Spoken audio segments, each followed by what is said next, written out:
டேய், ஆணவம் மனுஷனை அழிக்கும் அப்படின்னு பெரியவங்க சொன்னது எவ்வளவு பெரிய உண்மை பாத்தியா? ஆமா, என்னதான் பெரிய நாதசுர சக்கரவர்த்தியா இருந்தாலும் இப்படியா பேசுறது? ஆமாண்டா, அதுக்குத்தான் அம்பாள் சரியான தண்டனை கொடுத்துட்டான். குழல்ல சத்தமும் வரல, கூத்துல இருந்து பாம்பும் வரல. இது அகங்காரம் முடிச்சவங்களுக்கு எல்லாம் நாகேஸ்வரி கொடுத்த பாடம். சரியா சொன்ன. அந்த பொண்ணோட ஆட்டத்துல பக்தி இருந்தது, ஆகையால அம்பாள் வந்தா.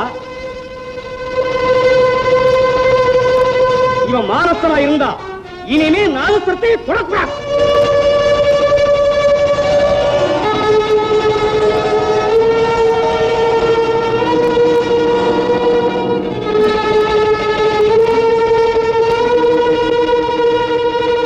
இவன் மானசனா இருந்தா இனிமே நாதஸ்வரத்தை தொடக்கூடாது.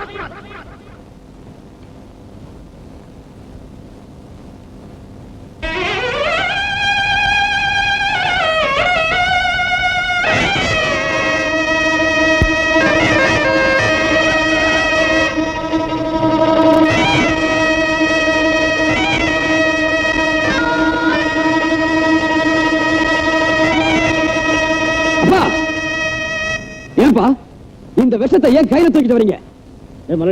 என்ன வளர்ற கச்சேரிங்க மறுபடி வாய்ச்சல்ல, அதுல என்ன ஆகா ஓகோன்னு பாராட்டி அதுக்கு கொடுத்த பரிசுரா இது. அப்பா, என்ன அவமானப்படுத்துறது ஒரு பாம்பு. பாம்புகளை என் ஜென்ம விரோதியா நினைக்கிறேன். அதனால இதை நம்ம வீட்டுல வைக்க கூடாது. இனிமே நீங்க எந்த கச்சேரியிலும் மகிழிய வாசிக்க கூடாது.